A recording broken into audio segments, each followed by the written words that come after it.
அனைத்து தமிழ் மக்களுக்கும் கணேஷன் பணிவான வணக்கம். என்னோட சேனல் சப்ஸ்கிரைப் பண்ணாதவங்க சப்ஸ்கிரைப் பண்ணிக்கோங்க. என்னோட ஒரிஜினல் டெலிகிராமோட லிங்க் பார்த்தீங்கன்னா வீடியோ டிஸ்கிரிப்ஷன் கொடுத்துருக்கேன். ஸோ ஜாயின் பண்ணாதவங்க ஜாயின் பண்ணிக்கோங்க. ஸோ எஸ்டர்டே வந்து பேங்க் நிஃப்டி எந்த மாதிரி சொல்லியிருந்தேன் அப்படின்னு பார்த்தீங்கன்னா, பிட்வீன் பிவோட் அண்ட் சப்போர்ட்ல ஓப்பன் ஆனால் ஸோ பிவோட்ல போயிட்டு கண்டிப்பாக ஒரு ஃபால் இருக்கு. ஸோ அதே மாதிரி பார்த்தீங்கன்னா 51-130 வரைக்கும் வந்துட்டு 5 மினிட்ஸ் கேண்டலோ 15 மினிட்ஸ் கேண்டலோ கிரீன் கலர் கேண்டில் ஃபார்ம் ஆனால் ஸோ அங்கேருந்து பார்த்தீங்கன்னா ஒரு பையிங் பாசிபிள் இருக்குன்னு சொல்லியிருந்தேன். ஸோ எக்ஸாக்டாக வந்து நடந்துருந்துச்சு. ஸோ அது மட்டும் இல்லாமல் காலையிலே கொஞ்சம் பார்த்தீங்கன்னா ஒரு கிட்டத்தட்ட பார்த்தீங்கன்னா ஒரு 9:15 ஒரு 10:30 மணி வரைக்கும் ஒரு அப்நார்மல் கண்டிஷன்ஸ் தான். ஸோ எதனாலன்னா நிறைய நியூஸஸ் வந்து ஒரு நெகட்டிவ் நியூஸாகவே சொல்லிட்டு இருந்தாங்க. அதுவும் பட்ஜெட்ல ஓகே நம்ம டேக்ஸுக்கோசரம் இன்க்ரீஸ் ஆகிட்டு இருந்தீங்க, டேக்ஸ் வந்து இன்க்ரீஸ் பண்ணியிருந்தாங்க. ஸோ நேற்று வந்து ஃபால் ஆனிச்சு. ஸோ இன்னைக்கு வந்து ஒரு ப்ராப்பரான சார்ட்டு தான் பார்த்தீங்கன்னா எல்லாத்துலேயுமே ஃபார்ம் ஆயிருக்கு. கரெக்டாக பார்த்தீங்கன்னா ஒரு பிவோட் வரைக்கும் போயிட்டு ஸோ சப்போர்ட் வந்திருக்கு. 51-130 ஒரு நல்ல சப்போர்ட் அப்படின்னு சொல்லியிருந்தேன். ஸோ எக்ஸாக்டாக அந்த இடம் டச் பண்ணிட்டு கிட்டத்தட்ட பார்த்தீங்கன்னா ஒரு 500 பாயிண்ட் போயிருக்கு. எல்லாம் நார்மலாக தான் நடந்திருக்கு. ஆனால் இருந்தாலுமே கூட காலையில் பார்த்தீங்கன்னா ஒரு பட்ஜெட் ஃபீவர் அப்படின்னு சொல்லுவோம்ல, எப்போவுமே பட்ஜெட்டுக்கு அடுத்த நாள் வந்து நல்லதே நடந்தாலும் சரி நாம் எப்படி பார்ப்போம்னா ஸோ ஏதாவது கொஞ்சம் அப்நார்மலாக தான் பார்ப்போம். ஸோ அந்த மாதிரி சுச்சுவேஷன் தான் இன்னைக்கு வந்து இருந்தது. மற்றபடி பார்த்தீங்கன்னா மார்க்கெட் வந்து கொஞ்சம் நார்மலாக தான் இருக்குது பேங்க் நிஃப்டியை பொறுத்த வரைக்கும். ஸோ நிஃப்டி 50க்கு போனோம்னா ஸோ அதுவுமே பார்த்தீங்கன்னா நல்ல ஒரு அப் அண்ட் டவுன் மார்க்கெட் தான். ஸோ ஃபின் நிஃப்டி சேம் தான். எல்லாமே பார்த்தீங்கன்னா எக்ஸாக்டாக ஒரு சப்போர்ட் ஒரு ரெசிஸ்டன்ஸ். மிட் கேப் நிஃப்டி நமக்கே தெரிஞ்சிடுச்சு.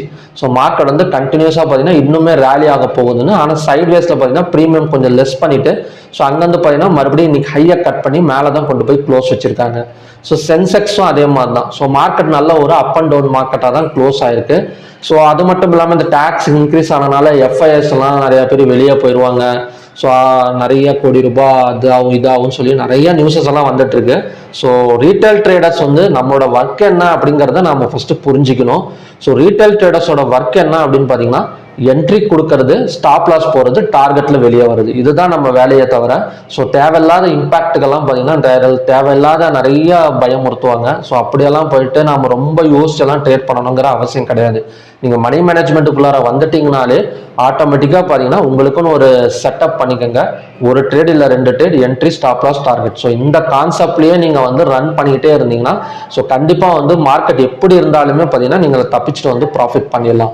ஸோ அதை விட்டுட்டு நிறைய பயமுறுத்துறாங்கன்னு சொல்லிட்டு நீங்கள் அந்த மணி மேனேஜ்மெண்ட்டுக்குள்ளே இருந்து வெளியே வர்றது, ஸோ அது மட்டும் இல்லாமல் ஓவர் ட்ரேட் பண்ணுறது, ஸோ இந்த மாதிரி நல்லா என்ன சொல்கிறேன்னா நான் நண்பர்கள்கிட்ட நிறைய பேர்கிட்ட சொல்லுவேன், கடவுளே வந்து மார்க்கெட்டை பற்றி சொன்னால் கூட நீ ஸ்டாப் லாஸ் போடாமல் ட்ரேட் பண்ணாத அப்படிங்கிற மாதிரி தான். ஸோ கடவுளே இன்னைக்கு வந்து ஒன் சைடு மார்க்கெட் தான் போகுது அப்படின்னு ஏதாவது சொன்னால் கூட கண்டிப்பாக அந்த இடத்துல கூட நம்ம வந்து ஸ்டாப் லாஸ் வந்து போட்டுக்கணும். ஸோ அப்போ தான் பார்த்தீங்கன்னா ஒரு இன்ட்ராடே ட்ரேடிங் வந்து பண்ண முடியும். ஸோ ஓகே ஃப்ரெண்ட்ஸ், வாங்க பார்க்கலாம். ஸோ ஓப்பன் இன்ட்ரெஸ்ட் டேட்டாஸ் வந்து எப்படி க்ளோஸ் வச்சிருக்கிறாங்க அப்படின்னு பார்க்கலாம். ஸோ ஓப்பன் இன்ட்ரெஸ்ட் டேட்டா வந்து பேங்க் நிஃப்டியை பொறுத்தவரையும் கால் ஆப்ஷன் செல் பண்ணியும் புட் ஆப்ஷனை பார்த்தீங்கன்னா கொஞ்சம் ஹெவியாக பை பண்ணி வச்சிருக்காங்க. ஸோ அதே மாதிரி நிஃப்டி 50ல கால் ஆப்ஷனை செல் பண்ணி புட் ஆப்ஷனை பை பண்ணியிருக்காங்க. ஸோ நிஃப்டி 50ல ஈக்குவலாக இருக்கு. சென்செக்ஸ்ல வந்து கால் ஆப்ஷனை பை பண்ணி புட் ஆப்ஷனை செல் பண்ணி வச்சிருக்காங்க. மிட் கேப் நிஃப்டியில் ஸோ ஆட்டோமேட்டிக்காக பார்த்தீங்கன்னா மிட் கேப் நிஃப்டி ஆல்ரெடி சொன்ன மாதிரி தான் நல்ல ஒரு பையிங் பொசிஷனில் தான் இருக்கு. ஸோ கால் ஆப்ஷனை பை பண்ணி புட் ஆப்ஷனுக்கு வந்து செல் பண்ணி வச்சிருக்காங்க. இதுதான் பார்த்தீங்கன்னா ஓப்பன் இன்ட்ரெஸ்ட் டேட்டா, இன்னைக்கு க்ளோஸ் ஆன டேட்டாஸ். ஸோ நாளைக்கு அடுத்தது வந்து பேங்க் நிஃப்டி வந்து எந்த மாதிரி போகக்கூடிய ஒரு பாசிபிலிட்டி இருக்கு அப்படின்னு பார்த்தீங்கன்னா, ஆல்ரெடி நம்ம வந்து ஒரு சப்போர்ட் லைன்ஸ் வந்து டிரா பண்ணியிருக்கோம் 51-130. ஸோ அந்த இடம் டச் பண்ணிட்டு தான் மார்க்கெட் வந்து இப்போ மேலே வந்துட்டு இருக்கு. அதோட அடுத்த டார்கெட் பையிங் கண்டினியூ ஆச்சுன்னா ஸோ அடுத்த டார்கெட் வந்து என்னவா இருக்கும் அப்படின்னு பார்த்தீங்கன்னா 51,900. அதை தாண்டி போனால் 53,000. ஸோ அதை தான் பார்த்தீங்கன்னா மேலே வரதுக்கான ஒரு பாசிபிலிட்டி இருக்கு. ஸோ ஒன் டேல வச்சு காட்டுறோம் பாருங்க, உங்களுக்கு நல்லாவே தெரியும். ஸோ மார்க்கெட் எக்ஸாக்டாக சப்போர்ட்டை டச் பண்ணிட்டு ஒரு புல் பேக் எடுத்து தான் க்ளோஸ் ஆயிருக்கு. ஸோ இந்த லோவை கட் பண்ணாதான் ஸோ அடுத்த செல்லிங் வந்து பாசிபிள். எந்த லோனா இன்னைக்கான லோ வந்து 50,784. ஸோ அதை பிரேக் பண்ணி ஒரு கேப் டவுன் ஓப்பன் ஆனாலோ இல்லை அதை பிரேக் பண்ணி செல்லிங் ப்ரெஷர் இருந்தால் மட்டும்தான் ஸோ அடுத்த டார்கெட் வந்து 50,000 வரதுக்கான ஒரு பாசிபிலிட்டி இருக்கு. ஸோ அந்த அளவுக்கு மார்க்கெட்டை இறக்குவாங்களா அப்படிங்கிறது எனக்கு சந்தேகம் தான், பார்க்கலாம். ஏன்னா நல்ல பொசிஷன்ஸில் தான் இருக்குது. பேங்கிங் பொசிஷனாக இருக்கட்டும் இல்லை நிஃப்டி 50 இருக்கட்டும், ஏதோ கொஞ்சம் டேக்ஸ் கொஞ்சம் இன்க்ரீஸ் பண்ணால் கூட ஒரு சில நல்ல ஒரு large cap funds, large cap stocks எல்லாம் பார்த்தீங்கன்னா ஒரேடியாலாம் பார்த்தீங்கன்னா இறக்கிற மாட்டாங்க. ஸோ நான் அது மட்டும் இல்லாமல் நல்ல ஒரு பையிங்கில் போயிட்டு ஒரு ஹேங்கிங்கில் தான் இருக்குது இப்போதைக்கு மார்க்கெட் ஒரு குறிப்பிட்ட தூரம். ஸோ பார்க்கலாம் என்ன மாதிரி நடக்குது அப்படின்னு. ஸோ நாளைக்கான லெவல்ஸ் பார்க்கலாம். நாளைக்கு ரெசிஸ்டன்ஸ் ஆக்ட் ஆகக்கூடிய இடம்னு பார்த்தீங்கன்னா 51,900. பிவோட் பாயிண்ட் வந்து 51,350, சப்போர்ட் வந்து 50,750. இன்னைக்கு ஹை வந்து 51,945, லோ வந்து 50,785, ஓப்பனான இடம் வந்து 51,657, க்ளோஸ் வந்து 51,317. கிட்டத்தட்ட ஓப்பனான இடத்துல ஒரு 300 பாயிண்ட்ஸ் மேலே கொண்டு போய் தான் ஒரு பையிங் ப்ரெஷரில் தான் பார்த்தீங்கன்னா மார்க்கெட் வந்து க்ளோஸ் வச்சிருக்காங்க. ஆனால் ஓப்பன் இன்ட்ரெஸ்ட் டேட்டாவை பார்க்குற வரைக்கும் புட் ஆப்ஷனை பை பண்ணுற மாதிரியும் கால் ஆப்ஷனை செல் பண்ணுற மாதிரி தான் க்ளோஸ் ஆயிருக்கு. ஸோ அப்படி இருக்கிறப்ப ஃபர்ஸ்ட் கண்டிஷன் படி ஒரு கேப் டவுனில் ஓப்பன் ஆகுதுன்னு வச்சுக்கோங்களேன். மார்க்கெட் வந்து கண்டினியூஸாக, ஏன்னா நிஃப்டி எல்லாம் கொஞ்சம் செல்லிங்கில் தான் இருக்குது. ஸோ அப்படி இருந்தாலுமே கூட ஈவினிங் மேலே கொஞ்சம் ப்ரெஷர் இருந்துச்சு. அது மட்டும் இல்லாமல் நாஸ்டாக் எல்லாம் பார்த்தீங்கன்னா யூஎஸ் மார்க்கெட்ஸ் கொஞ்சம் நெகட்டிவ் ப்ரெஷரில் தான் இருக்குது. ஸோ அப்படி இருக்கிறப்போ ஒரு கேப் டவுனில் ஓப்பன் ஆச்சுன்னா இந்த 50,785க்கு கீழே ஓப்பன் ஆனால் ஸோ அங்கேருந்து பார்த்தீங்கன்னா செல்லிங் வந்து பாசிபிள் கண்டிப்பாக நடக்கும். அதோட டார்கெட் வந்து 50,500 இல்லைன்னா 50,000 வரதுக்கான ஒரு பாசிபிலிட்டிஸ் வந்து இருக்குது. ஸோ கேப் டவுனில் ஓப்பன் ஆகிறப்ப ஸோ கண்டிப்பாக வந்து நம்ம வந்து ஒரு செல் சைடு வந்து ஃபோக்கஸ் பண்ணலாம்.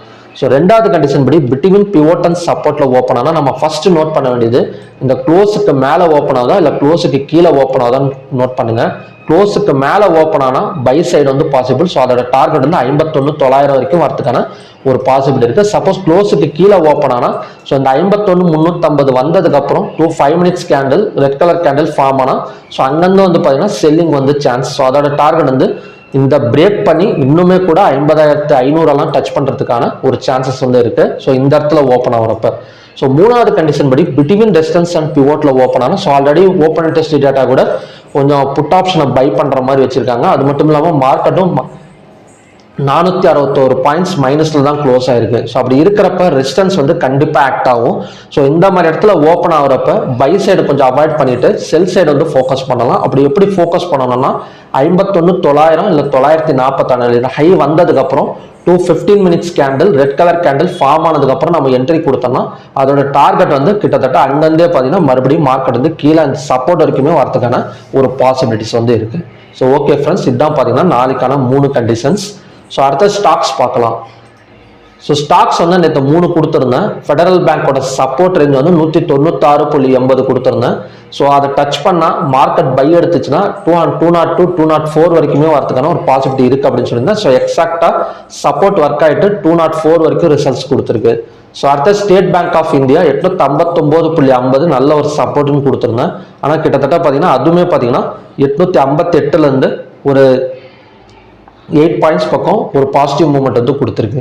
அப்புறம் ஆக்சிஸ் பேங்க்ல சொல்லியிருந்தா லோவை கட் பண்ணா செல்லிங் வந்து பாசிபிள். அதோட டார்கெட் வந்து 1240 20 வரைக்குமே வரும்னு சொல்லியிருந்தேன். ஸோ லோவை கட் பண்ணிட்டு கிட்டத்தட்ட பார்த்தீங்கன்னா 1230 20 பாயிண்ட்ஸ் பக்கம் டவுன் சைடு கொடுத்து அதுவுமே பார்த்தீங்கன்னா நல்ல பாசிட்டிவ் மூவ்மெண்ட் தான். ஸோ நாளைக்கு வந்து எந்த மாதிரி 3 பேங்க்ஸ்ல வந்து நாம வந்து சப்போர்ட் அண்ட் ரெசிஸ்டன்ஸ் லெவல் பார்க்க போறோம் அப்படின்னா ஸோ ஃபர்ஸ்ட் வந்து பார்த்தீங்கன்னா ஐடிஎஃப்சி பேங்க்.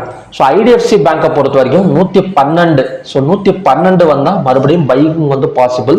ஸோ அதோட டார்கெட் வந்து 114 116 வரைக்குமே வரதுக்கான சான்சஸ் வந்து இருக்கு. ஐடிஎஃப்சியில் சப்போர்ட் லெவல் வந்து பார்த்தீங்கன்னா 112. ஸோ அடுத்தது HDFC bank. So HDFC bank ஹையை கட் பண்ணால் பை சைடு பாசிபிள், லோவை கட் பண்ணால் செல்லிங் வந்து சான்சஸ் இருக்கு. ஸோ ஹை வந்து இன்னைக்கோட ஹை வந்து 1620.95. ஸோ அதை பிரேக் பண்ணால் பையிங் வந்து போகலாம். ஸோ அதோட டார்கெட் வந்து 1643. அதோட லோவை பிரேக் பண்ணால் செல்லிங் போகலாம். ஸோ அதோட டார்கெட் வந்து 1560 வரைக்குமே வரதுக்கான சான்சஸ் வந்து இருக்கு. ஸோ மூணாவது வந்து IndusInd bank. So IndusInd பேங்க்ல இப்போ மார்க்கெட் க்ளோஸ் ஆகிட்டு இருக்குது very close near strong support அப்படின்னு சொல்லலாம். 1385. ஸோ உங்களுக்கு ஒன் டேல காட்டுறோம் பாருங்க. ஸோ ஒன் டேல இதுக்கு முன்னாடி பார்த்தீங்கன்னா கிட்டத்தட்ட ஒரு 2 டைம்ஸ் வந்து இப்போ வந்து ட்ரிபிள் பாட்டம் அப்படின்னு சொல்லலாம். 1385 டச் பண்ணிட்டு ஸோ மார்க்கெட் மேலே வந்துச்சு. ஒரு ஸ்விங் ட்ரேடிங் வந்து ஏதாவது ஒரு ஃபோக்கஸ் பண்ணணும் அப்படின்னா 1385 டச் பண்ணிட்டு மேலே வந்துச்சுன்னா 1485 வரைக்குமே வரதுக்கான ஒரு பாசிபிலிட்டிஸ் இருக்கு இண்டஸ் ஐஎன்டி பேங்க்ல. ஸோ ஓகே ஃப்ரெண்ட்ஸ், 3 தான். ஒன்று வந்து பார்த்தீங்கன்னா ஐடிஎஃப்சி சப்போர்ட் ரேஞ்ச் வந்து 112. ஸோ அடுத்தது பார்த்தீங்கன்னா ஹெச்டிஎஃப்சி ஹையை கட் பண்ண பை பாசிபிள், லோவை கட் பண்ண செல்லிங் பாசிபிள். ஸோ மூணாவது வந்து இண்டஸ் ஐஎன்டி பேங்க் 1385. ஸோ அதை டச் பண்ணிட்டு ரிவர்ஸ் ஆச்சு அப்படின்னா அடுத்த டார்கெட் 1485 வரைக்குமே ஒரு ஃபியூ டேஸ்ல வந்து இண்டஸ் ஐஎன்டி பேங்க் மேலே வரதுக்கான ஒரு பாசிபிலிட்டிஸ் வந்து இருக்கு. ஸோ அது இந்த நியூஸஸ்ல இருந்தெல்லாம் பார்த்தீங்கன்னா கொஞ்சம் வெளியே வந்துருங்க. ஸோ அதை பற்றியெல்லாம் போதும். ஏன்னா நேற்று நம்ம பட்டதே கொஞ்சம் போதும். ஸோ மேக்ஸிமம் கொஞ்சம் வெளியே வந்துட்டு கொஞ்சம் நார்மலான மைண்ட் செட்டுக்கு வந்துருங்க. ஸோ இதுக்கப்புறம் பார்த்தீங்கன்னா மார்க்கெட்டில் மறுபடியும் பார்த்தீங்கன்னா நியூஸஸ் கொண்டு வருவாங்க, ஒரு பாசிட்டிவ் நியூஸஸ் ஏதாவது ஒன்று கொண்டு வருவாங்க. திடீர்னு பார்த்தீங்கன்னா நாங்கள் வந்து ஸ்டீலுக்கு வந்து ஏதாவது ஒன்று நம்ம லெஸ் பண்ணி தரப்போகிறோம், அந்த செக்டாருக்கு லெஸ் பண்ணி தரப்போகிறோம், இந்த செக்டாருக்கு லெஸ் பண்ணி தரப்போகிறோம்னு ஏதாவது ஒன்று வர பாசிட்டிவ் நியூஸ் வர பார்த்தீங்கன்னா ஸோ மார்க்கெட் ஆட்டோமேட்டிக்காக பார்த்தீங்கன்னா மறுபடியும் மேலே வந்துடும். ஆனால் மார்க்கெட்டு ஓவராலாக நமக்கு வந்து சொல்கிற ஒரே விஷயம் என்னன்னா, கீழே இறங்க இறங்க பை பண்ணிக்கும், அவ்வளோதான். இந்த ஒரு விஷயம்தான் பார்த்தீங்கன்னா மார்க்கெட் வந்து நமக்கு வந்து தொடர்ந்து சொல்லிக்கிட்டு இருக்கு. உங்களுக்கு பார்த்தீங்கனாலே தெரியும், ஜஸ்ட் பேங்க் நிஃப்டியை நம்ம எடுத்துக்கிட்டிங்கனாலே போதும். ஸோ மார்க்கெட் கீழே இறங்க இறங்க பை பண்ணாலே போதும் போல இருக்கு. ஸோ மார்க்கெட் கிட்டத்தட்ட மேலே தான் வந்துட்டு இருக்கு. எல்லாத்துலேயுமே அதுதான். ஒரு ஸ்டாக்ஸ் நீங்கள் எடுத்துட்டீங்கன்னா கூட ஸோ அந்த ஸ்டாக்ஸை வந்து இன்வெஸ்ட்மெண்ட் பண்ண போறீங்க அப்படின்னா ஸோ இறங்க இறங்க நம்ம பை பண்ணால் கோல்டாக இருக்கட்டும், சில்வராக இருக்கட்டும், ஸோ ஓவராலாக ஸோ இந்தியன் மார்க்கெட்டுங்கிறது ஒரு டெவலப்பிங் கண்ட்ரி தான். ஸோ ஓவராலாக பார்த்தீங்கன்னா டெவலப் ஆகிட்டு இருக்கிற ஒரு கண்ட்ரி தான். ஸோ அப்படி இருக்கிறப்ப அதோட ஸ்டாக் மார்க்கெட்டும் பார்த்தீங்கன்னா தொடர்ந்து நம்ம லாங் டேர்ம் இன்வெஸ்ட்மெண்ட்டுக்கு டெவலப் தான் ஆகும். ஸோ இறங்க இறங்க பை பண்ணி வச்சுக்கிட்டா நம்ம வந்து ஸ்டாக்ஸை ஹோல்டு பண்ணி ஒரு ஃபியூச்சர்ஸுக்கு வச்சுக்கிட்டா அது வந்து ரொம்பவே பார்த்தீங்கன்னா ஒரு நல்ல ரிசல்ட்ஸ் தான் நமக்கு வந்து கொடுக்கும். பயப்பட வேணாம். ஸோ இன்ட்ராடே ட்ரேடர்ஸ் நான் சொன்னதை மட்டும் ஞாபகம் வச்சுக்கோங்க. நம்மளோட வேலை பயப்படுறது கிடையாது. நம்மளோட வேலை வந்து என்ட்ரி, ஸ்டாப் லாஸ், டார்கெட் அதோட முடிச்சுட்டு வந்துடணும், அவ்வளோதான். அதை பற்றின வேற எந்த ஒரு திங்கிங்குமே நமக்கு வந்து இன்ட்ராடே ட்ரேடர்ஸுக்கோ ரீட்டைல் ட்ரேடர்ஸுக்கோ வந்து இருக்கக்கூடாது. ஸோ ஓகே ஃப்ரெண்ட்ஸ், மறுபடியும் பார்த்தீங்கன்னா ஒரு நல்ல ப்ரெடிக்ஷனோட நான் வந்து உங்களை மீட் பண்ணுறேன். நன்றி, வணக்கம்.